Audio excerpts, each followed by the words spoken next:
Yeah, I've watched the security scene for 14 years now, and it's always been vibrant as far as startups go, but we've seen an explosion thanks to the revelations of the now extended surveillance state, an explosion of privacy startups. So multiple ways to store data in the cloud securely, multiple ways to communicate securely, and we haven't even seen the ones that are coming out of stealth mode yet.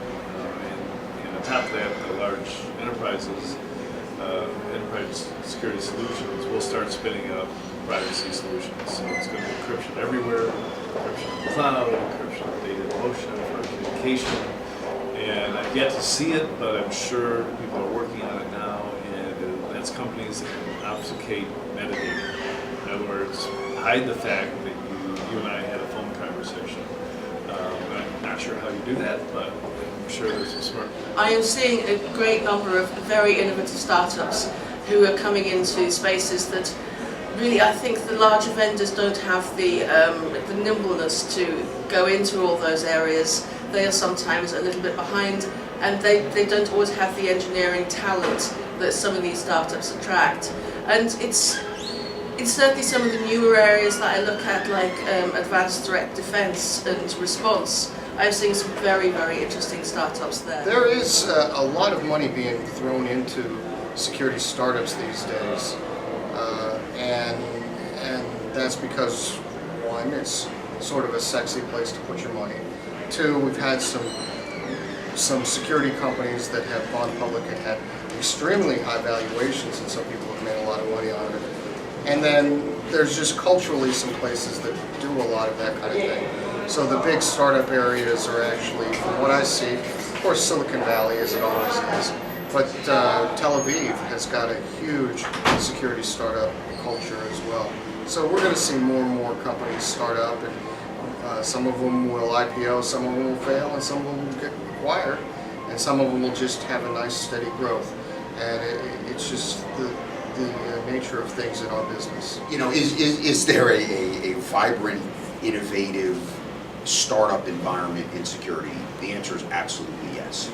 You're seeing a lot of very cool technologies coming from, you know, places like the Nordic region, right? You know, places like Israel, places like South America, that you've got, you know, a group of smart, technical people that are coming out of the universities there that are starting to apply themselves to security types of problems, starting to build companies. And by the way, it's messy, right? Because you know they don't have the infrastructure that kind of is in place in the U.S. to kind of get companies up and running, get them productive, get them selling things early.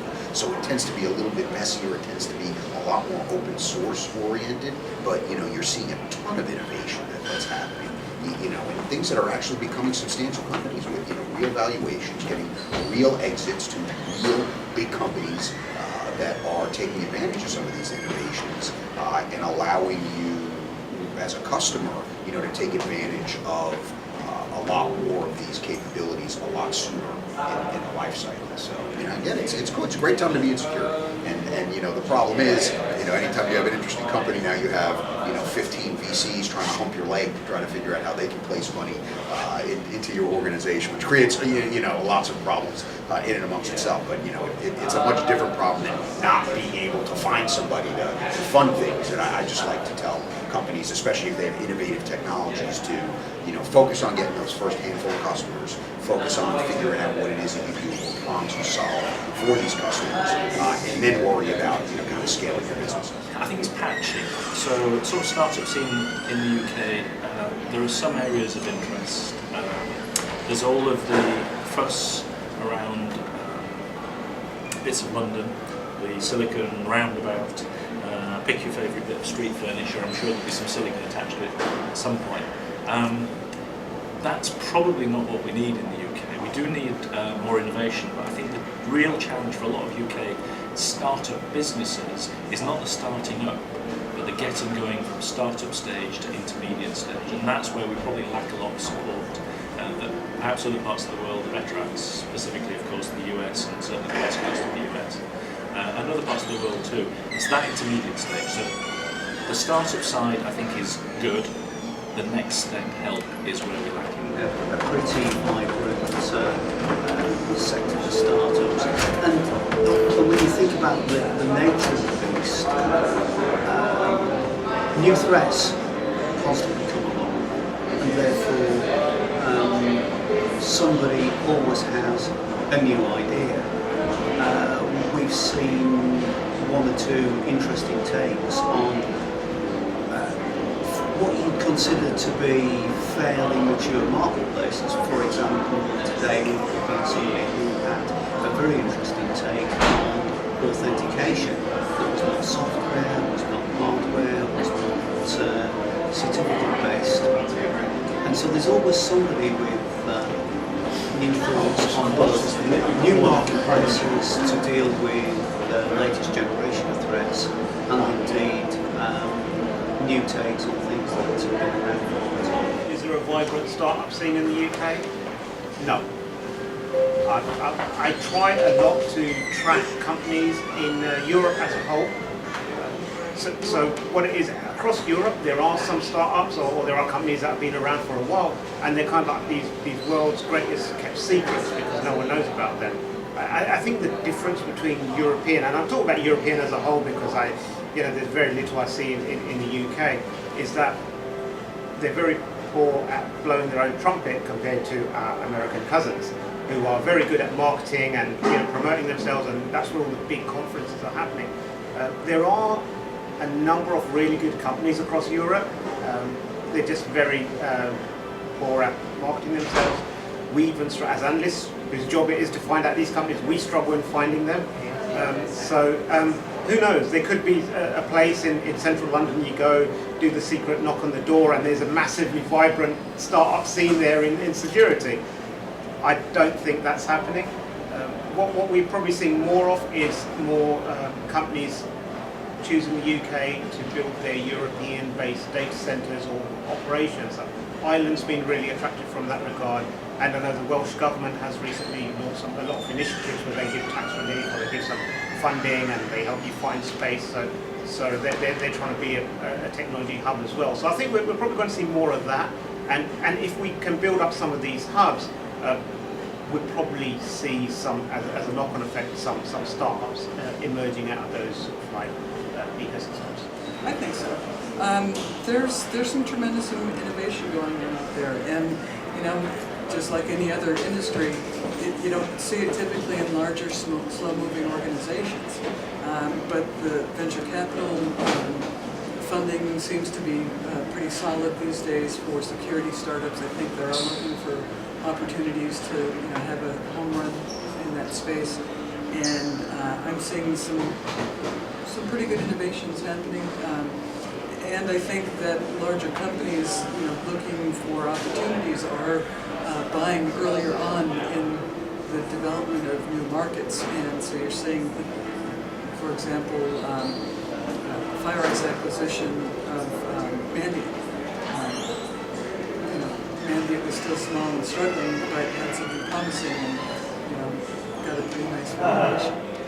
To be honest, I think there is always going to be a vibrant startup scene for security, and obviously it will be largely funded in the US, because that's where the VC world is most developed, most evolved, and I think Silicon Valley's got its act together in terms of understanding the significance of that. And of course, because it's the home of the internet, and that's where IT is generated from. So clearly, the US is way ahead. There's some significant exceptions across Europe, though. But clearly, the whole VC infrastructure is what really is driving so much innovation. The reason there's a need for the innovation is quite clear, because threats continue to evolve.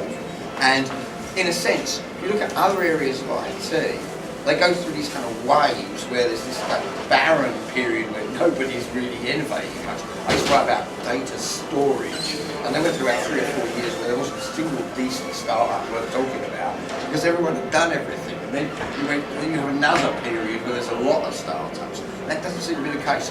Indeed, I'd go as far as to say security is against storage. It's the reverse. It's that you've got these like half a dozen behemoths at the top of the industry who couldn't possibly develop everything because they're just too big.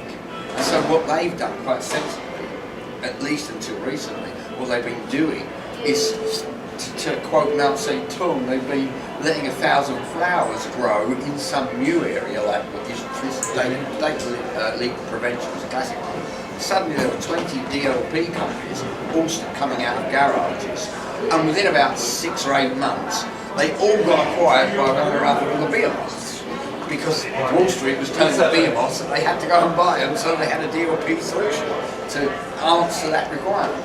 That model has slowed down somewhat in the last couple of years, which is why you're starting to see more IPOs. I mean, the FireEye IPO was a case in point where perhaps 5 years earlier, FireEye would have been acquired by someone.